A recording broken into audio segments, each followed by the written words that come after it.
586. Are you ready? Kicau, kicau, kicau mania. Kicau, kicau, kicau mania. Kicau, kicau. Halo Sobat UT, perkenalkan nama saya Krisya Amanda Kristi dengan NIM 8605202284. Saya dari Prodi PGSD dan saya akan mempresentasikan dari Makul Filsafat Ilmu. Selamat menyaksikan. Saya akan menjelaskan ontologi. Ontologi merupakan studi filsafat tentang sifat yang dikatakan ada menjadi ada kebenarannya. Sesuatu atau kenyataan. Ontologi adalah bagian dari cabang utama filsafat yang dikenal sebagai metafisika dan beberapa mengatakan sebagai turunan dari metafisika. Dalam konteks filsafat ini, ontologi menjawab pertanyaan apa yang menjadi objek kajian ilmu dan apa hakikat dari objek kajian tersebut. Misalnya, ketika kita mempelajari ilmu biologi, objek kajiannya adalah makhluk hidup. Secara ontologis, kita menelaah apakah makhluk hidup tersebut itu hanya terdiri dari unsur fisik, materi saja, atau ada unsur lain yang menyertainya.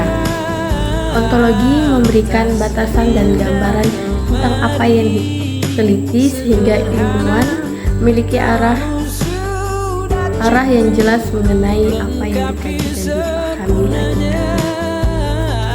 Dan secara singkatnya, ontologi itu akan menjadi landasan yang menjawab apa yang akan kita kaji. Kedua, epistemologi. Kata epistemologi berasal dari bahasa Yunani yang berarti pengetahuan dan yang berarti ilmu.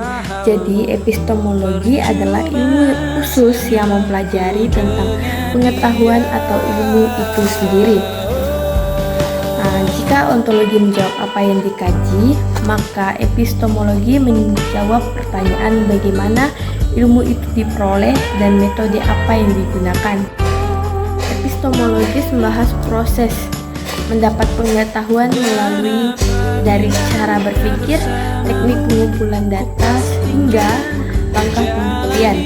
Misalnya, dalam ilmu pengetahuan kita mengenal metode ilmiah yang berisi observasi, penyusunan hipotesis, pengajian hingga memberikan kesimpulan. Epistemologis juga membahas standar kebenaran, apakah sesuatu pengetahuan dikatakan benar karena sesuai dengan kenyataan, disepakati bersama atau terbukti melalui proses ilmu yang dihasilkan, tidak sekedar dugaan atau melainkan pengetahuan yang diperoleh dapat dipertanggungjawabkan kebenarannya. Yang ketiga, ada aksiologi yang berfokus pada nilai, yaitu etika penerapan ilmu pengetahuan dalam dunia nyata. Aksiologi adalah cabang filsafat yang mempelajari tentang nilai. Dalam filsafat ilmu aksiologi menjawab pertanyaan, apakah ilmu itu digunakan, apa nilai yang terkandung di dalamnya, dan tidak merugikan orang lain ataupun lingkungan. Di sini juga diterapkan prinsip etika ilmiah, larangan memalsukan data, penelitian, atau larangan menggunakan ilmu untuk hal-hal yang merusak. Jadi, aksiologis menjadi penuntun arah pemanfaatan ilmu agar tetap berada pada jalur yang baik dan bermanfaat. Jadi, ketiga hal tersebut ada keterkaitannya. Hal ini tidak dapat dipisahkan satu sama lain dan menjadi fondasi kokoh bagi ilmu pengetahuan. Ontologi menjadi titik awal menentukan apa yang dipelajari, sedangkan epistemologi menjadi jalan atau cara mendapatkan dan membuktikan pengetahuan tersebut.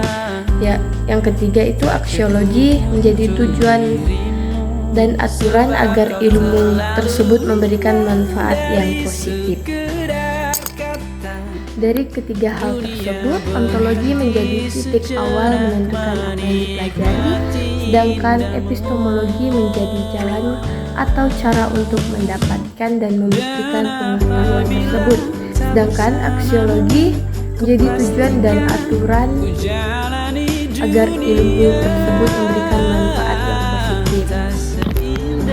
Jadi tanpa ontologis ilmu tidak memiliki objek yang jelas, dan tanpa epistemologis ilmu tidak memiliki metode yang sains untuk dibuktikan kebenarannya.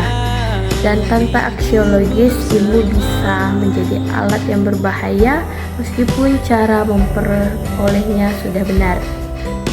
Oleh karena itu, ketiganya harus berjalan beriringan dalam membangun ilmu pengetahuan yang utuh dan bertanggung jawab.